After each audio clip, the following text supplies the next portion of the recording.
Hola, muy buenos días. Mi nombre es José René Tapia Martínez, delegado regional de la FIEPS. Y bueno, el día de hoy estaré platicando con ustedes sobre esta clase, esta que últimamente nos llaman lo que son las clases híbridas, ¿no?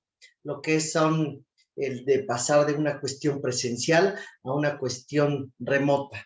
Y bueno, sin más preámbulo, muchísimas gracias a todos por estar el día de hoy aquí y vamos a iniciar con esta parte de la ponencia sobre los modelos híbridos, específicamente en educación física, aunque también lo podemos utilizar en cualquier otra disciplina.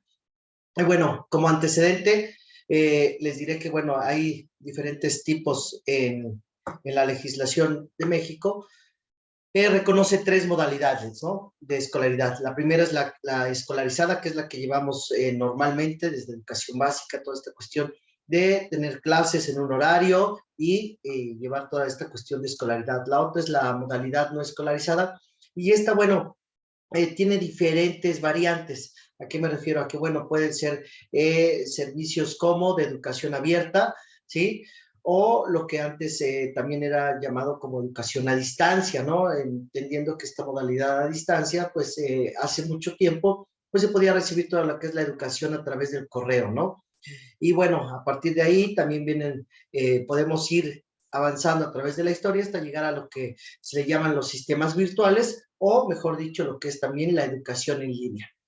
Y bueno, todo esto se da a través de la disposición que existe de la diferente información, de las diferentes aplicaciones tecnológicas que se van teniendo a lo largo de esta transformación de pasar de una cuestión escolarizada a no escolarizada, e insisto, dentro de esta misma, una educación en línea. Y la otra que reconoce la Secretaría de Educación Pública, pues es la modalidad mixta. Esta básicamente es la combinación que se tiene de los modelos presenciales y los modelos virtuales, o también se conoce en algunos lados como educación semiescolarizada o semipresencial, y hablando ya en el uso de la tecnología como una modalidad blending learning, híbrida, abierta o no convencional.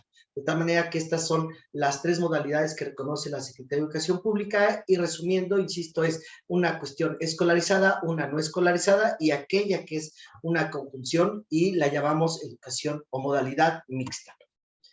De tal manera también que las clases híbridas son parte de este llamado educación o mezcla, ¿no? O hibridación. Pero ¿qué pasa? Bueno, solamente es la conjunción de la educación a distancia, ¿sí? Y la educación tradicional con la unión de las nuevas tecnologías para, en este caso, la educación.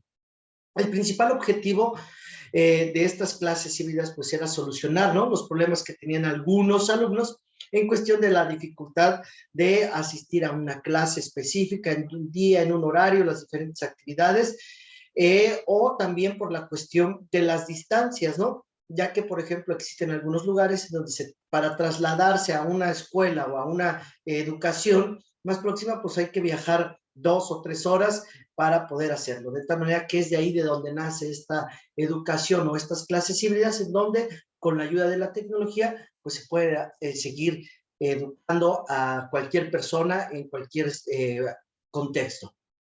Por otro lado, también debemos de considerar lo que es esta parte de los diferentes problemas o las diferentes barreras que existen para enfrentar la educación no escolarizada. Existen muchísimas barreras. Por ejemplo, una de ellas es, o mejor dicho, habría que considerar por qué no se da esa cuestión escolar, de educación híbrida, ¿no?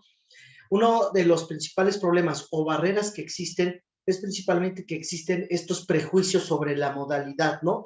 ¿Qué se dice? Bueno, que la modalidad no escolarizada, línea, pues también es de una calidad mucho menor. Ese es uno de los principales prejuicios que tenemos siempre que hablamos de educación, que la educación a distancia tiene una calidad inferior. Por otro lado, también la falta de cultura en la cuestión de la evaluación en la calidad del servicio, es decir, deberíamos de asegurar la mejora continua de estos programas a distancia, y sobre todo para que nos ayude a ganar esta credibilidad. Es decir, en la medida en la que los procesos de evaluación vayan mejorando en cuestión de calidad, pues se podrán ir dando estas partes. El tercer punto o el tercer problema o la tercera barrera con los que nos enfrentamos en la educación no escolarizada es también este rigor que existe de los modelos de evaluación de aprendizaje, es decir, que requerimos fortalecer los procesos de evaluación, ya que en ocasiones la evaluación en línea no tiene esa cuestión rigurosa en la cuestión de la evaluación. ¿Por qué? Porque obviamente pues estamos en esta transformación de pasar de lo presencial a lo virtual y es necesario irnos actualizando para poder llevar a cabo efectivamente una cuestión de modelo a distancia. Un cuarto problema que tenemos es la cuestión de los bajos niveles de alfabetización digital, es decir, un gran porcentaje, aunque no lo queramos ver, nos falta todavía esta cuestión de habilidad tecnológica. La pandemia nos vino a evolucionar alrededor de 5 o 7 años la cuestión de las habilidades tecnológicas. Entonces, pero aún así falta muchísima cuestión de habilidades tecnológicas. Y de ahí podemos pasar a un quinto problema, una quinta barrera, que serían los índices bajos de la eficiencia terminal. Los modelos no escolarizados tienen una eficiencia terminal muy baja. Estamos acostumbrados a una cuestión tradicional, a una cuestión presencial, y cuando pasamos a una cuestión digital o en línea, tendemos a no poner ese mismo énfasis, esas mismas ganas para poder estudiar, ya que pues se enfrentan diferentes circunstancias, ¿no? Tal vez desde el no tener un espacio correcto para poder estudiar, desde no tener una computadora, desde no tener diferentes cosas que nos puedan facilitar este proceso de la enseñanza-aprendizaje, y es por eso que como estudiantes decidimos mejor dejar de estudiar. Y un sexto problema es que a menudo prevalecen modelos pedagógicos tradicionales, es decir, a pesar de que es una cuestión a distancia o no una cuestión en línea, seguimos utilizando esta cuestión tradicional, entendiendo que solamente cambiamos la cuestión del pizarrón por la cuestión de la computadora. No existe una interacción más allá, más que solamente la de escuchar, como en este momento ustedes lo están haciendo, y yo solamente me dedico a estar hablando, ¿sí? Dentro de las principales barreras también que impiden una transformación digital son muchísimas. Según la Fundación Orange, en la transición digital en el sector educativo, nos habla de diferentes barreras. Por ejemplo, número uno, fíjense bien, la resistencia al cambio por parte de los profesores. Es decir, existe una cuestión de resistencia al cambio, y un ejemplo muy claro que tuvimos apenas, pues insisto, es esta cuestión de la pandemia, en donde nos dijeron, ¿saben qué? Ahora hay que dar clases a distancia o de manera digital, y muchos de los docentes decíamos, no, no quiero, no puedo, no sé cómo, pero principalmente era esta cuestión de la resistencia al cambio. Otra de las barreras es la falta del conocimiento de nosotros como maestros en las diferentes herramientas o en las diferentes aplicaciones o en todo lo que se refiere a la cuestión digital. Continuando con esta cuestión de las barreras que impiden la transformación digital, podemos hablar de la explosión en el número de innovaciones, es decir, nos falta una evidencia que nos mencione o que nos diga cómo podemos ir mejorando estos procesos de enseñanza-aprendizaje con la utilización de la cuestión digital. La ausencia de figuras técnicas, es decir, no hay tantos especialistas como se desean. Obviamente tenemos una escasa coexistencia del público, ¿sí? ¿Por qué? Por el temor, por las cuestiones de decir, híjole, esta cuestión digital no es para mí. Y a partir de ahí partimos a la cuestión de la limitación de los recursos, es decir, falta bastante inversión en infraestructura tecnológica, en educación, no solo en las escuelas, sino a nivel nacional, es decir, tener más espacios con esta apertura digital, con un Wi-Fi, por lo menos que nos permita la conexión de manera permanente. Y es de ahí entonces que podemos decir que otra de las barreras es la dificultad de este salto masivo en la utilización de medios digitales. De tal manera entonces que la cuestión aplicada a la educación sí tiene bastantes barreras, ya que no contamos con diferentes circunstancias, diferentes infraestructura, capacitación, expertos, ¿no? Y es de ahí que entonces exista una escasez en contenidos en la cuestión multimedia. Sí, existen muchísimos contenidos, videos educativos por disciplinas, por temáticas, más sin embargo, falta muchísima información en contenidos, y sobre todo que puedan ser utilizados específicamente en ese contexto donde yo estoy trabajando.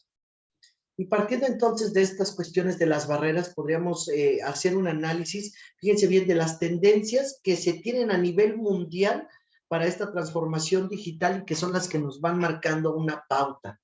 Pero ¿qué pasa? Fíjense bien, ya hablamos sobre las barreras y ahora vamos a ver hacia dónde vamos. Dentro de esta transformación hay 12 principales que de manera general nos habla de un incremento en la cuestión de la información móvil, es decir, sí existe información, sí podemos tener acceso a través del internet, mas sin embargo no tenemos una integración o no hemos logrado todavía combinar esta cuestión presencial con la cuestión digital y poder entonces, como nos marca el punto número 2, hacer esta hibridación, ¿sí? En donde se haga un efecto multiplicador y a partir de ahí podamos pasar a una tendencia virtual, es decir, que las redes sociales, no ubicando o no entendiendo Facebook, TikTok, Instagram, ¿sí? Como principales colaboradores, sino que toda esta cuestión de hacer una red social digital dentro de por nuestra propia comunidad educativa, podamos hacer ese entorno virtual. Las faltas de experiencias, ¿sí? La experiencia personal nos lleva a esta tendencia, ¿no? Es decir, nosotros tendríamos que tender a ir hacia la cuestión de ser expertos en esta cuestión de la enseñanza digital, de la enseñanza en línea.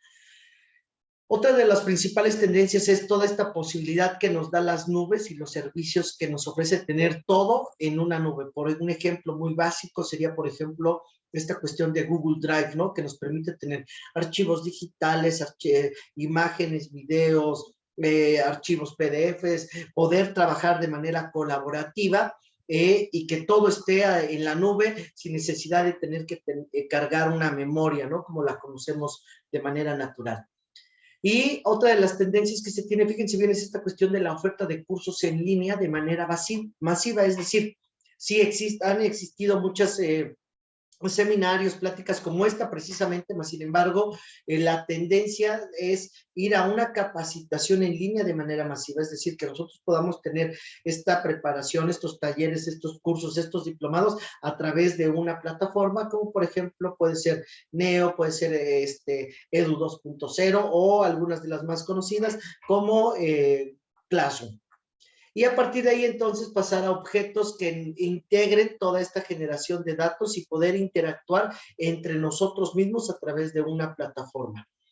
Y partir a esta tendencia de la cultura maker. Algunas instituciones privadas utilizan ya esta cultura maker de incorporar la cuestión de factores personales, de la impresión 3D, de la robótica, pero esto en teoría tendríamos que irlo ya visualizando desde todo el sistema educativo, no solamente particular, sino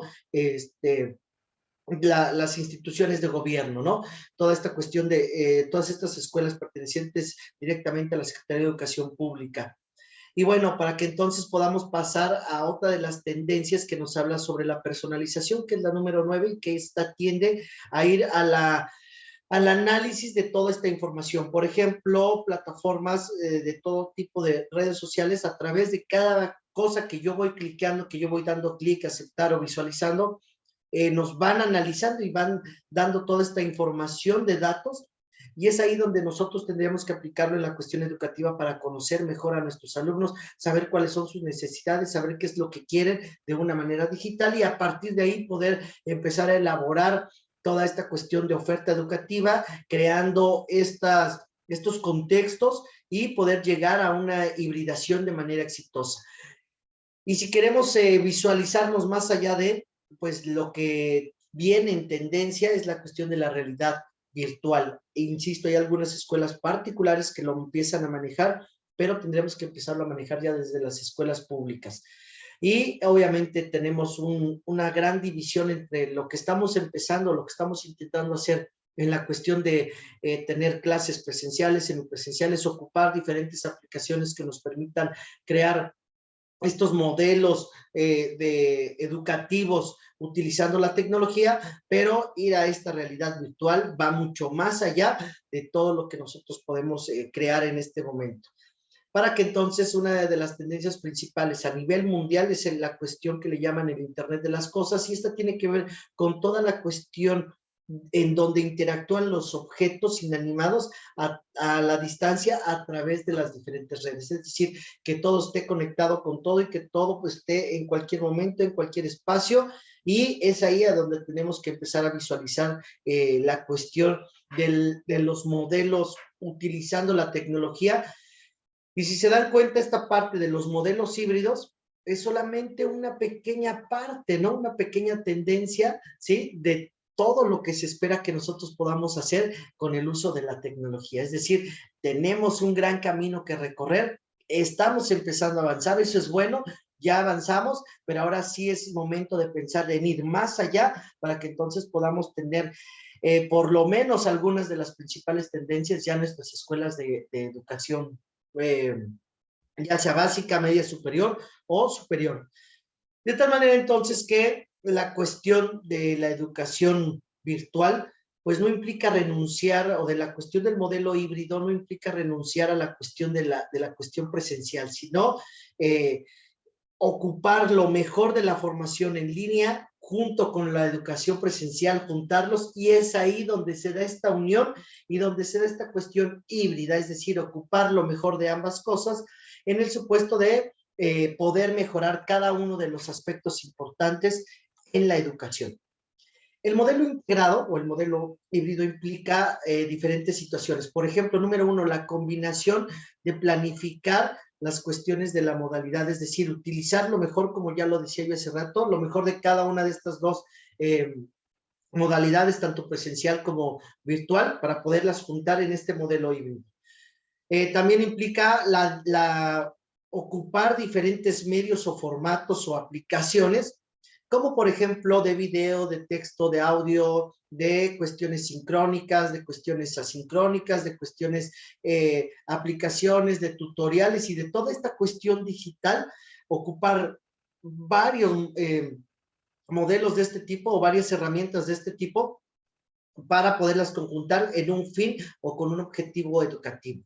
También implica esta cuestión del modelo híbrido, pues utilizar diversas enseñanzas de enseñanza, no solamente las cuestiones ya tradicionales, sino que cada una de estas estrategias puedan responder a los diferentes estilos de aprendizaje de nuestros alumnos, y no entendiendo solamente que son visuales, auditivos o kinestésicos, ¿no? Sino ir más allá en esta cuestión de estrategias de enseñanza de aprendizaje.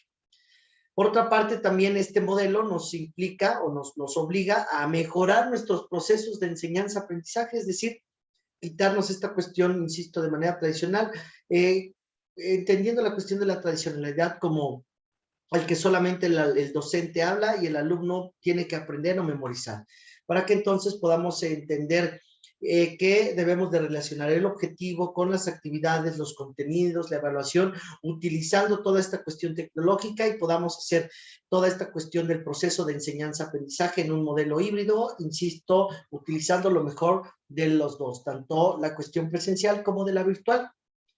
Y entra en este momento de manera básica, ¿cómo voy a implementar o cómo hago yo para poder ocupar este modelo híbrido o aplicar este modelo híbrido? Bueno, necesitamos de diferentes situaciones. Número uno es la implementación de un diseño.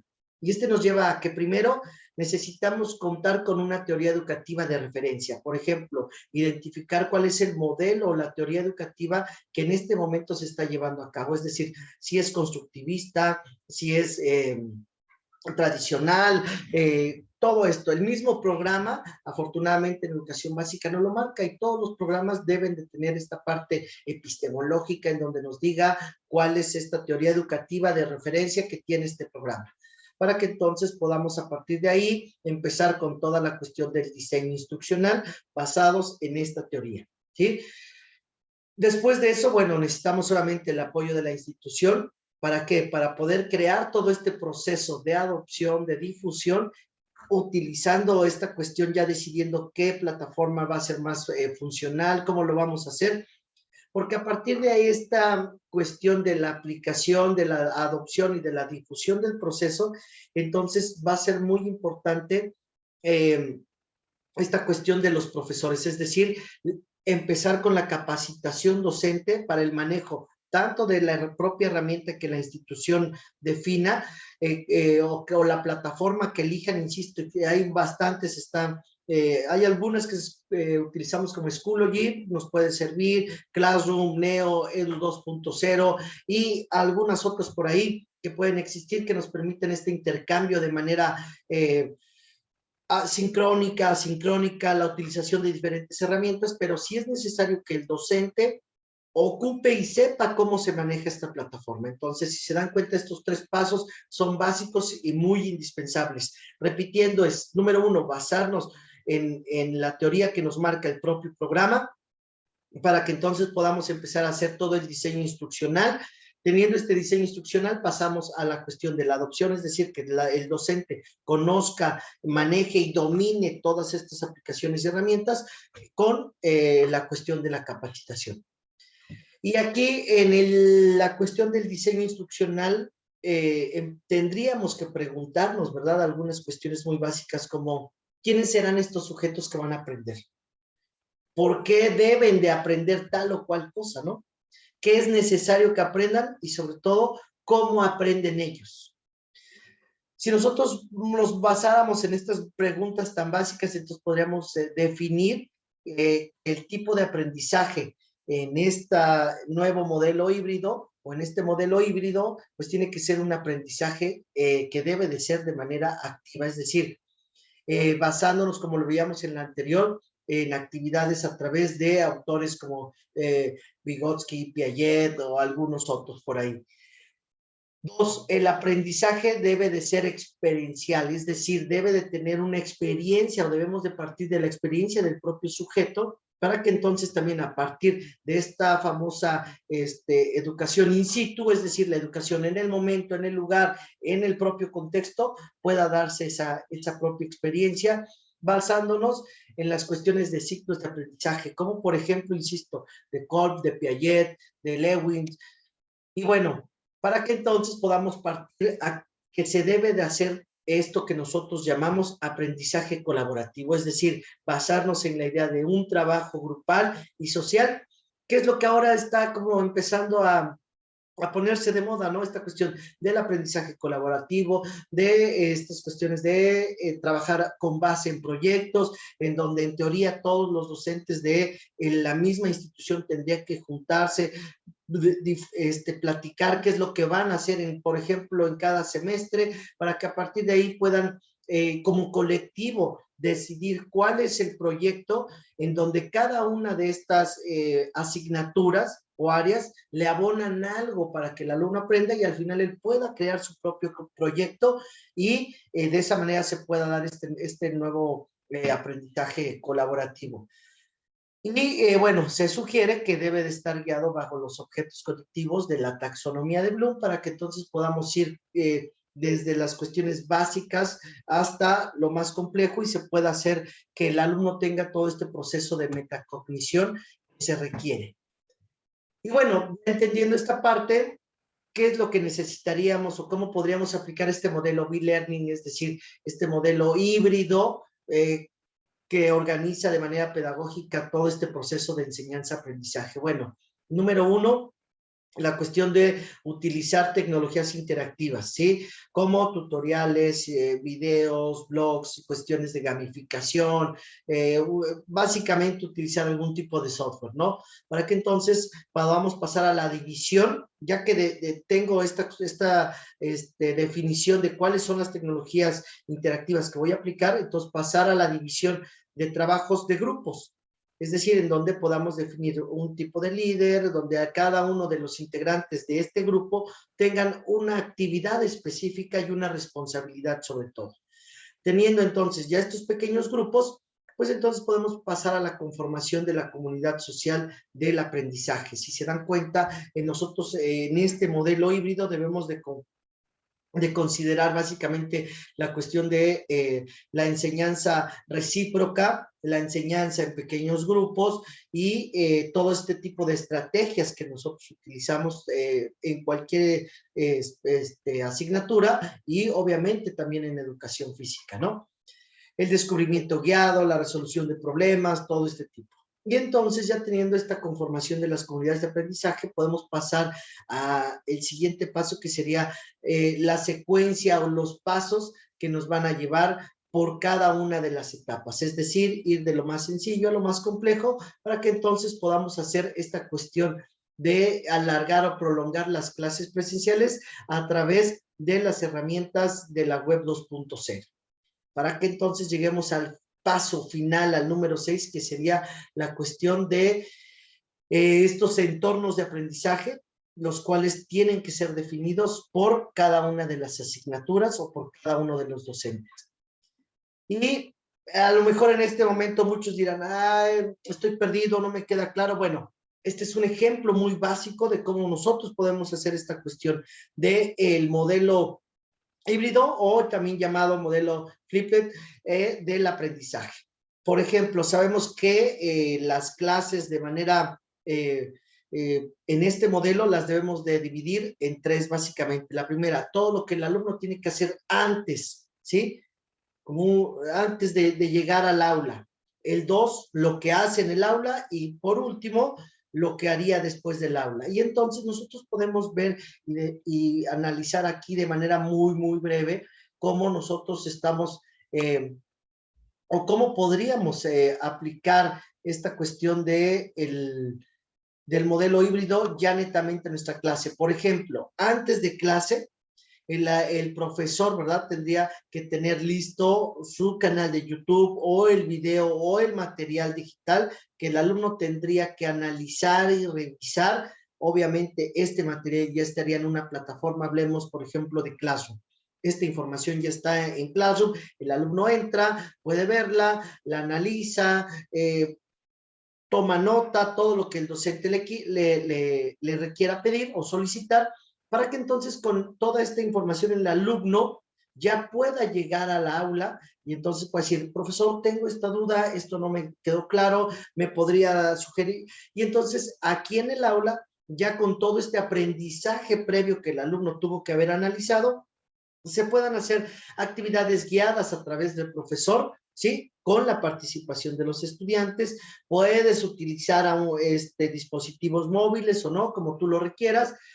Y recuerden que pues todo esto tiene que ir acompañado de un aprendizaje basado en equipos, trabajo colaborativo y la famosa enseñanza in situ, o también algún otro tipo de enseñanza justo a tiempo, en donde en este preciso momento, ya después de que el alumno analizó, clasificó o hizo toda esta serie de actividades previas, el alumno ya en el aula tiene un aprendizaje previo y podamos desarrollar todo lo que se requiera, para que entonces podamos pasar al tercer momento de este modelo híbrido, que es todo el portafolio que el alumno tiene que ir haciendo, toda esta serie de actividades.